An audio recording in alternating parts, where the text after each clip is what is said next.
Sexta-feira, 11 de novembro, o Jornal da Cultura começa agora com os seguintes destaques. Conselho Político da equipe de transição de Lula, composto por 14 partidos e 3 siglas aliadas, se reúne pela primeira vez em Brasília. Diante da péssima reação do mercado financeiro, decisão sobre PEC da transição é adiada para a próxima semana. Desde o resultado do segundo turno, estatais perdem 100 bilhões de reais em valor de mercado. Comandantes da Marinha, Exército e Aeronáutica defendem em nota conjunta manifestações pacíficas pelo Brasil e condenam restrições por agentes públicos e excessos que restringem direitos constitucionais. Mesmo dia, ministro do STF, Alexandre de Moraes, determina para todo o país o fim de bloqueios em vias com multa diária de R$100 mil. Na Conferência do Clima da ONU, o presidente dos Estados Unidos, Joe Biden, pede a união de todos os países para o combate ao aquecimento global e promete mais dinheiro para nações pobres mais atingidas pelas mudanças climáticas. Em São Paulo, familiares, amigos, famosos e fãs prestam a última homenagem à cantora Gal Costa.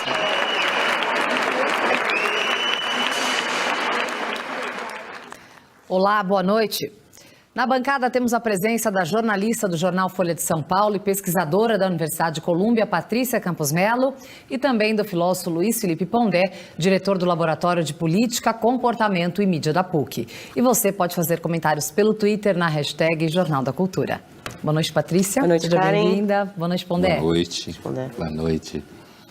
Dia 10 de dezembro é a data limite para que os grupos setoriais, os núcleos temáticos e o Conselho Político entreguem seus relatórios ao comando do governo de transição. Hoje, a presidente nacional do PT, Gleisi Hoffmann, reuniu o núcleo formado por partidos da coalizão que elegeram Lula.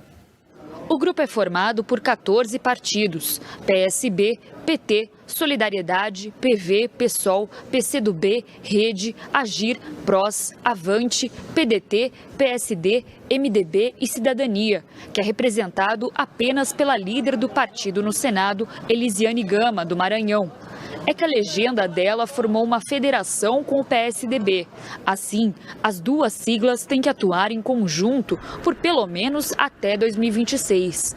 E até o momento, os tucanos não definiram se irão ajudar na atual transferência de poder ou participar do futuro governo Lula.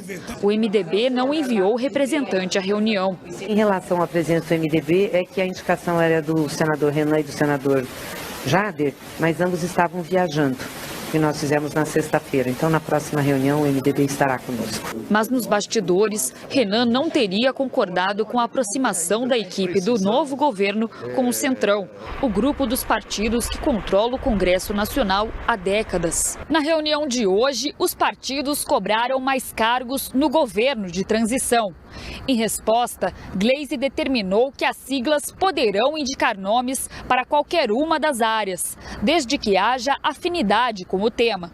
Os partidos vão participar com mais nomes, mas também com assessoria técnica. Gleisi explicou também como pretende ampliar o arco de alianças políticas no Congresso no ano que vem. Nós não marcamos nenhuma conversa ainda com a União Brasil, mas eu já fiz contato com o presidente Bivar e possivelmente na semana que vem a gente deve conversar. Temos interesse em conversar. E as Forças Armadas publicaram um novo comunicado à nação brasileira. É o terceiro dia seguido em que o comando das tropas divulga manifestações aos civis. Desta vez, o documento foi uma espécie de recado ao Judiciário e ao Legislativo. Também nesta sexta, o ministro Alexandre de Moraes, do Supremo Tribunal Federal, endureceu as penalidades direcionadas aos manifestantes que ainda bloqueiam vias pelo país. O ministro Alexandre de Moraes determinou multa de R$100 mil por hora aos donos dos veículos que bloqueiam estradas federais e ordenou que as polícias de todo o país adotem medidas para liberar todas as vias. A decisão ocorre no mesmo dia em que os comandantes de Marinha, Exército e Aeronáutica publicaram uma carta direcionada às instituições e ao povo brasileiro. Tendo como temática os protestos que ocorrem em frente aos quartéis, o texto reivindica para as Forças Armadas uma condição de moderadoras nos mais importantes momentos de nossa história.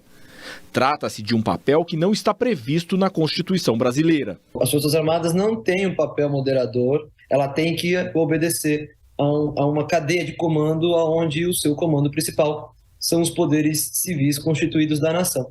No manifesto, os chefes militares defendem o direito à liberdade de reunião pacífica, mas criticam excessos cometidos em manifestações que possam restringir os direitos individuais e coletivos, assim como consideram condenáveis eventuais restrições a direitos dos manifestantes por parte de agentes públicos, referindo-se à justiça e a polícias.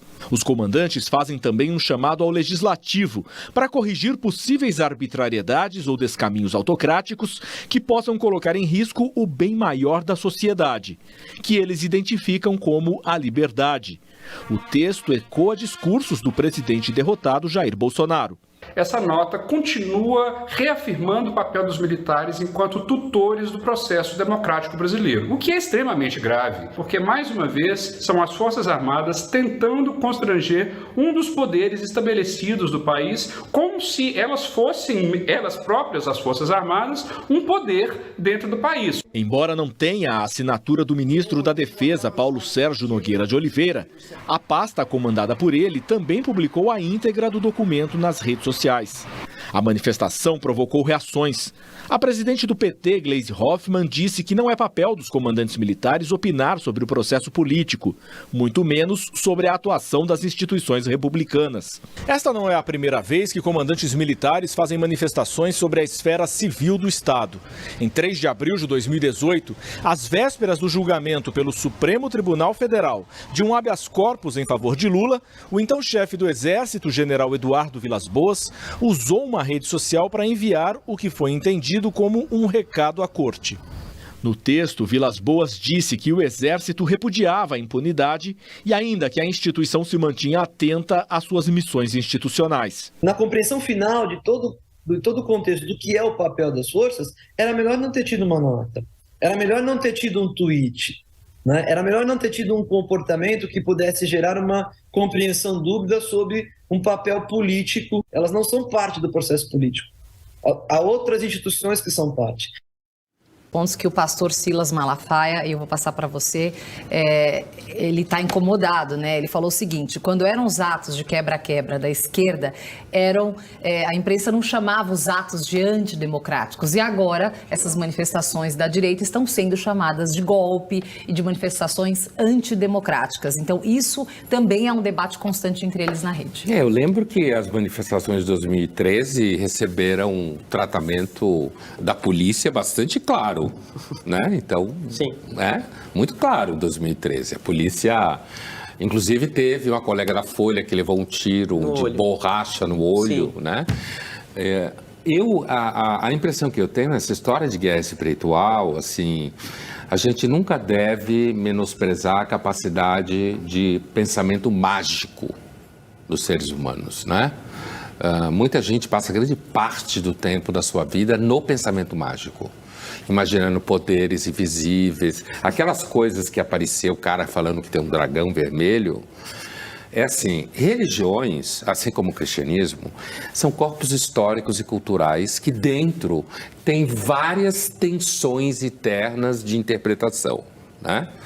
As religiões é um corpo histórico e cultural que trata do sobrenatural, grosso modo. O Apocalipse, o que os americanos chamam de livro das revelações, é uma viagem na maionese.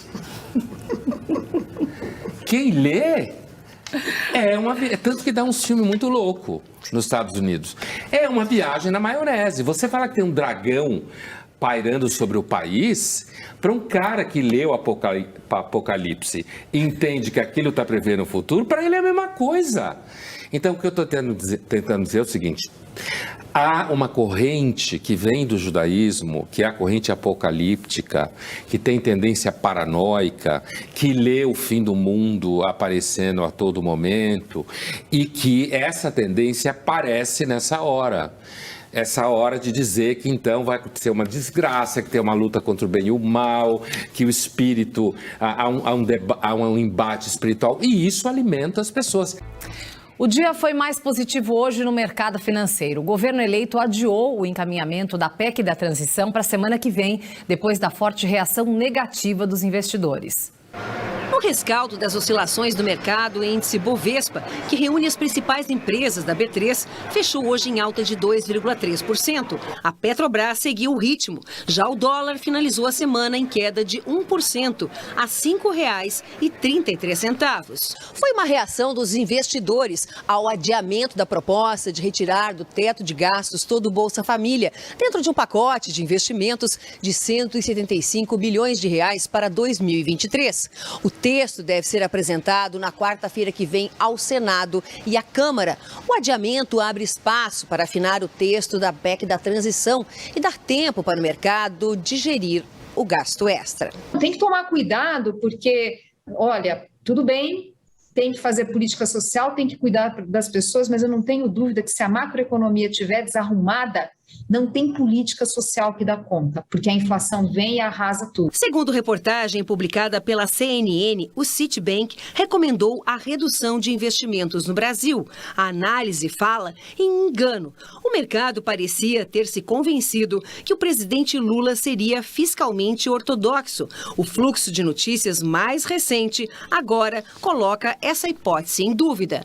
Foi uma das reações mais fortes às críticas de Lula à prioridade da responsabilidade fiscal em relação aos investimentos sociais. Desde a véspera do segundo turno, as empresas estatais perderam mais de 100 bilhões de reais em valor de mercado. No topo da lista está a Petrobras, com perdas que ultrapassam os 81 bilhões de reais, seguida pela Eletrobras e Banco do Brasil. Para economistas contrários à rigidez do teto de gastos, como artigo constitucional, não há com o que se preocupar.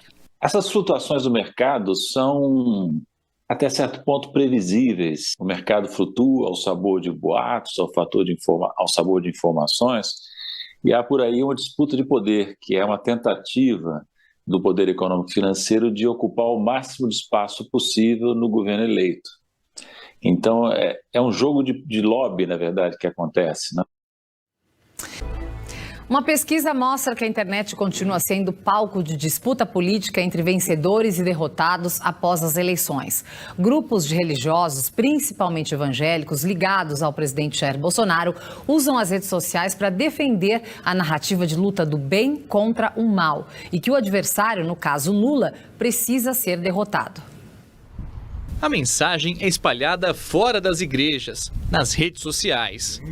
Em um tom de profecia, o vídeo afirma que um pastor norte-americano sonhou com um dragão vermelho voando sobre o Brasil.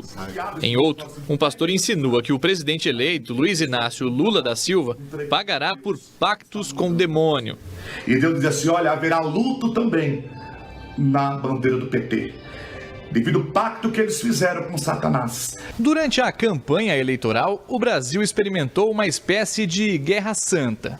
O voto de evangélicos foi disputado sob trocas de ofensas e acusações por parte dos candidatos. Agora, depois das eleições, o discurso entre os religiosos é que uma guerra espiritual está sendo travada no país. Essa é a conclusão de um levantamento feito pelo grupo Casa Galileia, que analisou mais de 2.000 publicações no Facebook, Instagram e YouTube entre os dias 5 e 9 de novembro.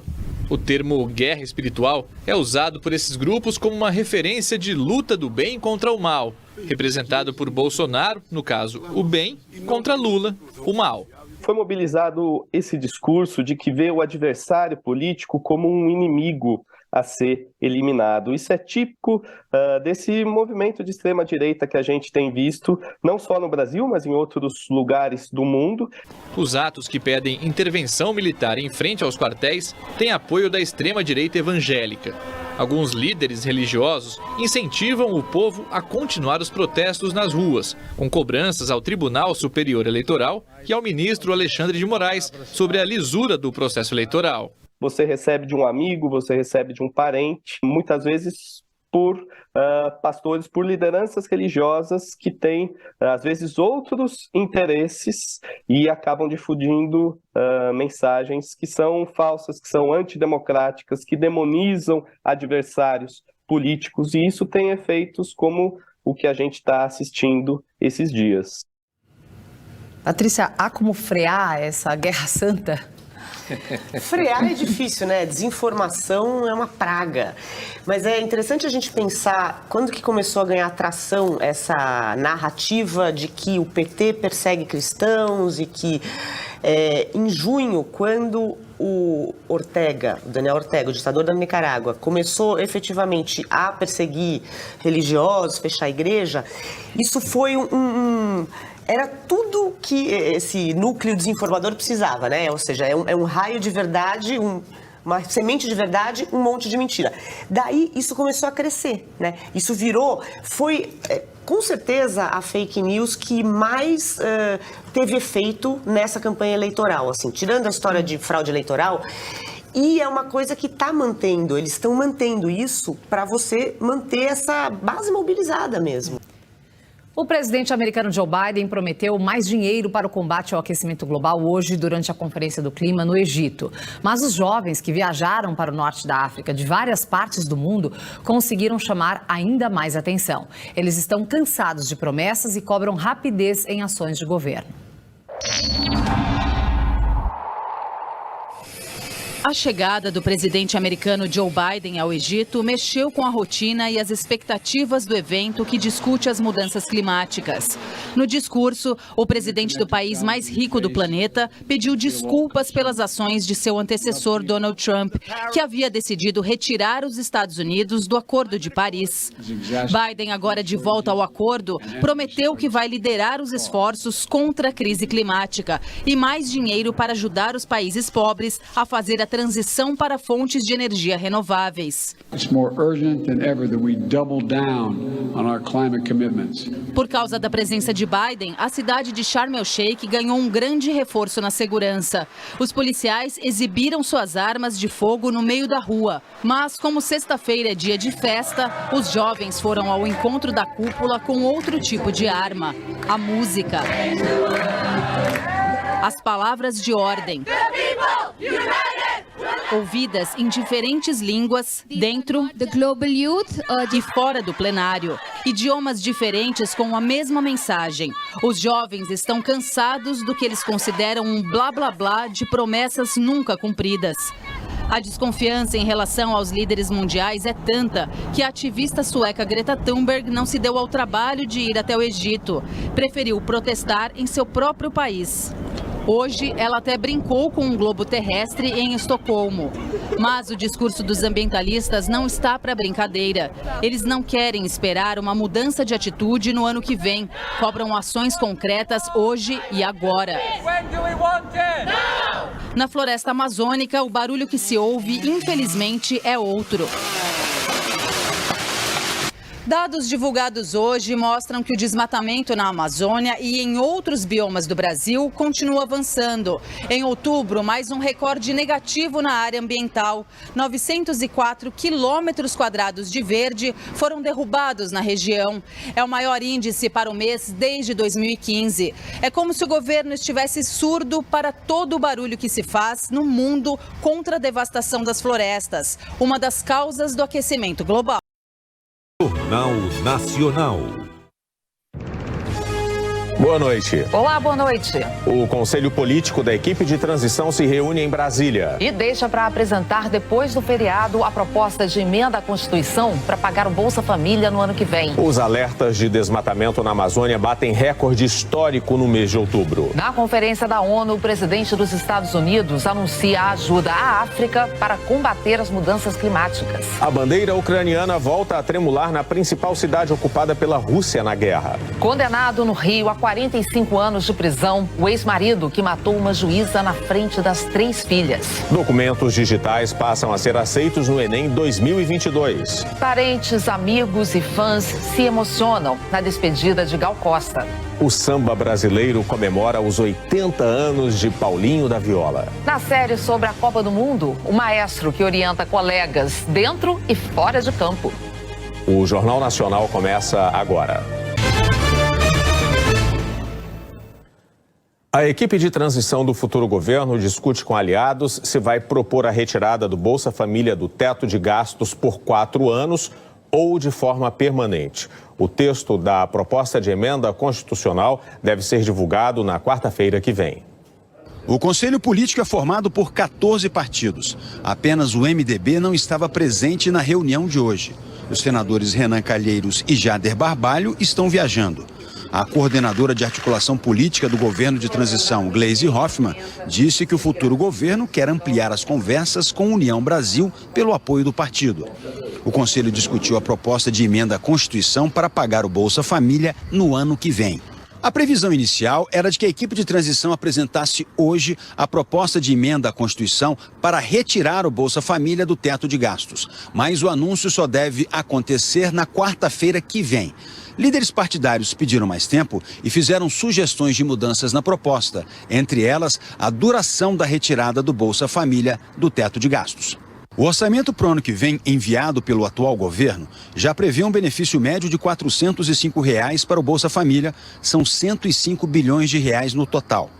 O governo eleito quer elevar o benefício de R$ 405 para R$ 600 e dar adicional de R$ 150 por criança até 6 anos. Para isso, precisaria de mais 70 bilhões que não estão previstos no orçamento. Mas em vez de pedir que fiquem fora do teto só os 70 bilhões suficientes para o acréscimo no benefício, a equipe de transição quer que a PEC deixe todo o valor do Bolsa Família, R$ 175 bilhões fora do teto de gastos.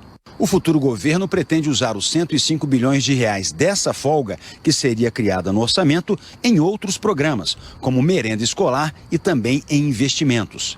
O senador eleito Wellington Dias, do PT do Piauí, coordenador da área de orçamento, afirmou que a negociação da PEC está sendo conduzida levando em conta o controle das contas públicas. Estamos fazendo também com muita responsabilidade com o controle das contas públicas, ou seja, apenas o estritamente necessário e dentro de uma situação em que, por ter também recursos para investimentos, nós acreditamos que nesse formato nós vamos voltar a garantir condições de crescimento do país e é com o crescimento do país que a gente, inclusive, melhora as contas públicas. O senador eleito disse que discute com outros partidos quanto tempo esse auxílio social ficaria fora do teto de gastos. A proposta é que há uma necessidade permanente. Nós estamos falando que enquanto a gente tem pessoas passando fome, o Brasil tem compromisso de alterar. É claro que quem é governo trabalha com o horizonte dos 4 anos de mandato. Então, essa posição em relação a 4 anos ou de forma definitiva, ela é também uma dessas propostas que estamos fazendo em entendimento com a Câmara e com o Senado. Em um evento com investidores, o presidente do Banco Central, Roberto Campos Neto, que tem mandato até 2024, afirmou que o desafio do novo governo é equilibrar o cuidado da área social com uma boa gestão das contas públicas. E a gente precisa ter, de um lado, um olho para o social, e a gente entende que a pandemia deixou aí muitas cicatrizes, mas precisa também ter um olho para o equilíbrio fiscal, porque no final das contas, se a gente não tiver equilíbrio fiscal, a gente volta para um mundo de incerteza, onde a expectativa de inflação sobe, você desorganiza o setor produtivo em termos de investimento, e no final quem sofre mais com isso é exatamente a população que você quer ajudar, porque você machuca a geração de emprego. O principal índice da Bolsa de Valores brasileira teve uma sexta-feira de recuperação e fechou em alta de 2,26%. Ontem, o Ibovespa caiu mais de 3% depois do presidente eleito Luiz Inácio Lula da Silva afirmar que o debate sobre estabilidade fiscal e teto de gastos não pode ocorrer sem considerar a questão social. Mas hoje, a indicação de que a apresentação da PEC da transição ficou para a semana que vem e a expectativa dos investidores de que a proposta gere menos despesas impulsionaram a Bolsa brasileira. A melhora do cenário externo também colaborou. A China flexibilizou algumas medidas da política rigorosa do país de combate à Covid, o que beneficia as empresas brasileiras de exportação de matéria-prima. No câmbio, depois da alta de ontem, o dólar comercial fechou em queda, cotado a R$ 5,33.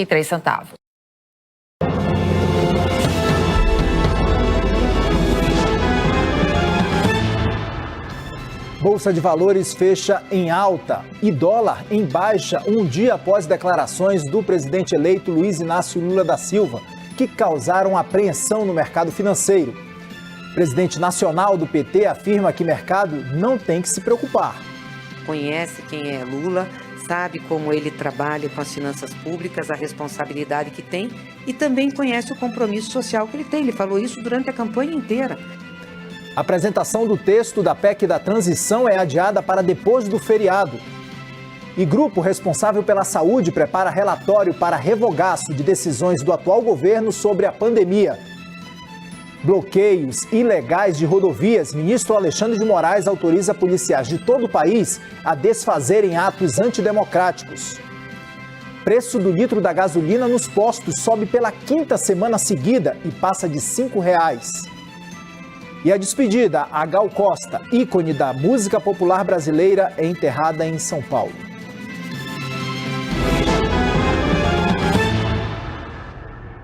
Boa noite. Este é o Jornal da CNN ao vivo na TV, no YouTube e no Prime Video.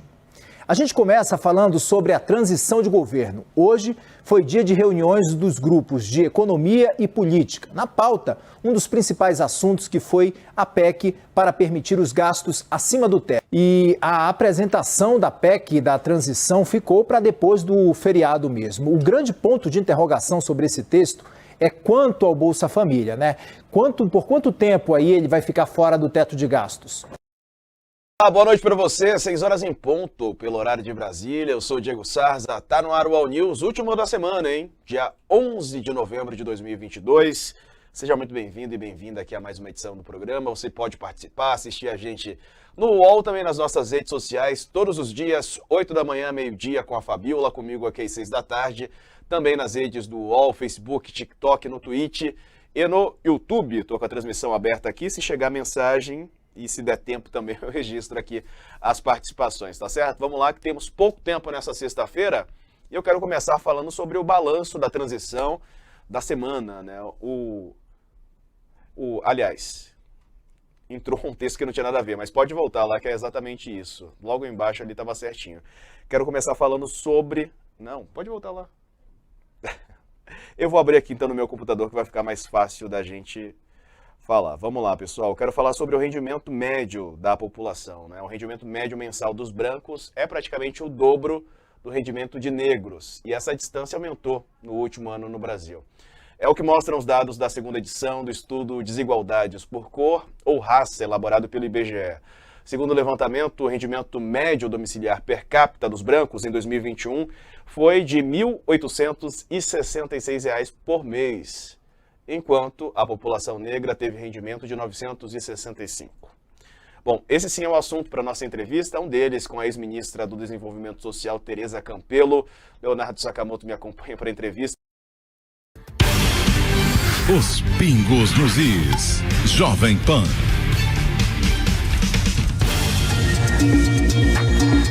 Olá, muito boa noite. Hoje é sexta-feira, dia 11 de novembro de 2022. Está no ar Os Pingos nos Is, pela rede Jovem Pan News, pelo canal Jovem Pan News na sua TV por assinatura e pelas nossas plataformas digitais, no canal Jovem Pan News no YouTube ou pelo Panflix. Você nos acompanha, vamos juntos até às 8 horas da noite, discutindo e analisando os principais assuntos do dia. Hoje na bancada o Coronel Gerson Gomes, José Maria Trindade, Paulo Figueiredo, Fernão Lara Mesquita e Roberto Mota. Vamos juntos com os principais destaques do dia. Os Pingos dos Is já está no ar.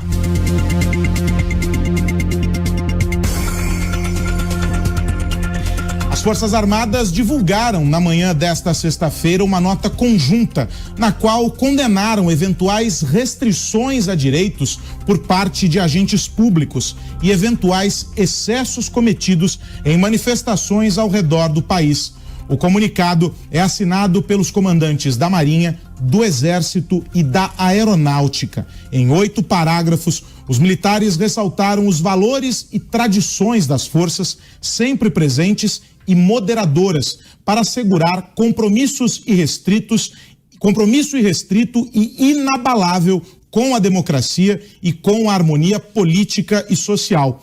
O comunicado é divulgado 2 dias depois de os militares apresentarem relatório sobre as eleições. Na nota, os militares destacam também a crença na importância da independência dos poderes, em particular do legislativo.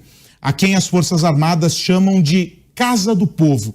Diz um trecho, aspas, são condenáveis tanto eventuais restrições a direitos por parte de agentes públicos, quanto eventuais excessos cometidos em manifestações que possam restringir os direitos individuais e coletivos, ou colocar em risco a segurança pública, bem como quaisquer ações de indivíduos ou de entidades públicas ou privadas que alimentem a desarmonia na sociedade. Eu começo esse tema com José Maria Trindade.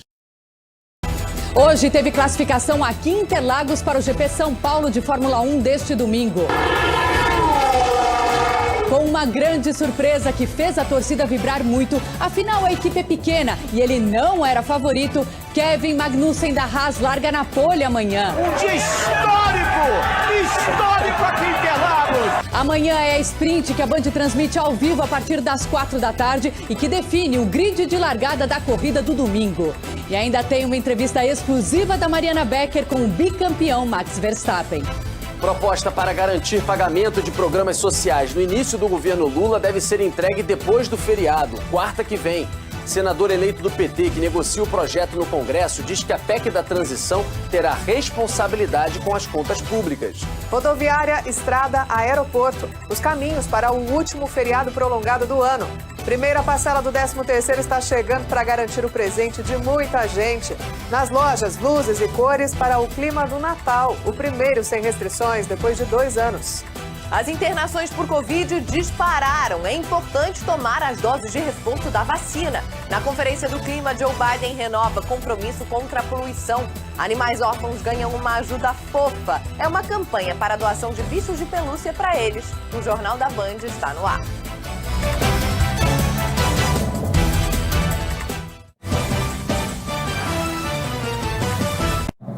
Boa noite. O Jornal da Band começa mostrando a saída para o último fim de semana prolongado do ano. As estradas e rodoviárias estão cheias e a gente vai dar um giro por São Paulo. Várias pipas estampadas com suásticas nazistas foram apreendidas numa loja de Sorocaba, interior de São Paulo. O dono e o gerente estão sendo investigados pela polícia. Apologia ao nazismo é crime e a pena varia de 2 a 5 anos de prisão. Uma escalada de casos de ataques a judeus tem preocupado as autoridades em todo o mundo. Nos Estados Unidos está na cadeia um jovem acusado de ataques a sinagogas.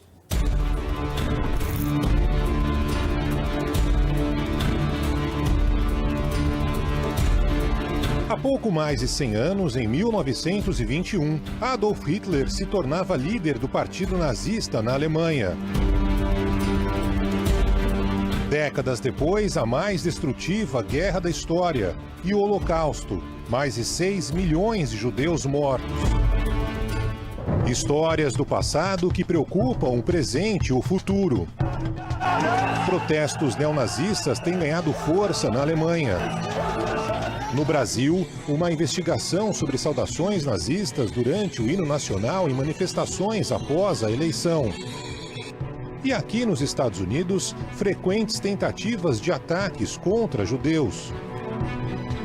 O FBI anunciou a prisão de um suspeito no estado de Nova Jersey. Identificado como Omar Al-Khattou, de 18 anos, ele compartilhou um manifesto na internet em que incentivava ataques a sinagogas. A ação das autoridades ocorre em meio a uma preocupação crescente com o aumento do antissemitismo nos Estados Unidos. Recentemente, o rapper Kanye West acabou perdendo contratos publicitários após fazer comentários de ódio e antissemitas. Os ataques físicos contra religiosos judeus nos Estados Unidos aumentaram 34% em 2021. Um dos grandes desafios para autoridades é evitar que esse extremismo criminoso se espalhe pela internet. Um evento em Nova York, organizado pela Liga Antidifamação, mobilizou autoridades, empresas e representantes da sociedade civil para discutir formas de combater a discriminação e crimes de ódio. O encontro contou com a participação do comissário da Organização dos Estados Americanos, o brasileiro Fernando Lotenberg, que citou exemplos de ações que podem ser tomadas. Procurar maneiras de se relacionar com as redes sociais para que elas diminuam essa difusão do ódio, relacionamento com autoridades policiais para como enfrentar essa questão e estabelecer uma rede com políticos, com celebridades para enfrentar esse preconceito tão antigo. Veja hoje no SBT Brasil, corpo de estudante brasileira encontrada morta na Bolívia, enterrado no interior de São Paulo. Novas imagens de assalto no Morumbi mostram criminosos rendendo moradora e troca de tiros com a polícia. Quase 2 meses depois de aprovada pela Anvisa, a vacina contra a Covid para bebês chega aos estados. Em Kherson, na Ucrânia, a população comemora a retirada de tropas russas. E emoção e homenagens marcam a despedida de Gal Costa. Já, já. Olá, boa noite. Olá, boa noite, seja bem-vindo ao Rede TV News. Mais um acidente em um ponto turístico terminou em morte no Nordeste. Um idoso sofreu um acidente com um quadriciclo numa praia famosa do Rio Grande do Norte. Ele caiu de uma falésia. Testemunhas relataram que o homem de 68 anos, identificado como Jouber Manhães, caiu da falésia na praia de Pipa, em Tibau do Sul, ao perder o controle do quadriciclo. Segundo a Polícia Militar, o idoso era um turista do Rio de Janeiro e estava sozinho. O Corpo de Bombeiros foi acionado para o resgate da vítima. Veja agora outros destaques da edição desta sexta-feira. Justiça do Rio de Janeiro condena engenheiro que matou mulher na frente das filhas a 45 anos de prisão. O corpo da cantora Gal Costa é enterrado em São Paulo. O velório na Assembleia Legislativa foi aberto ao público. Domingo é dia de Enem. Nós vamos mostrar os últimos preparativos dos estudantes que farão a prova. Tropas ucranianas retomam Kherson, primeira grande cidade conquistada pelos russos. A Justiça do Rio de Janeiro condenou a 45 anos de prisão o engenheiro Paulo José Arronense, que matou a ex-mulher a facadas, a juíza Viviane Vieira do Amaral, que foi morta na frente das filhas na véspera do Natal de 2020.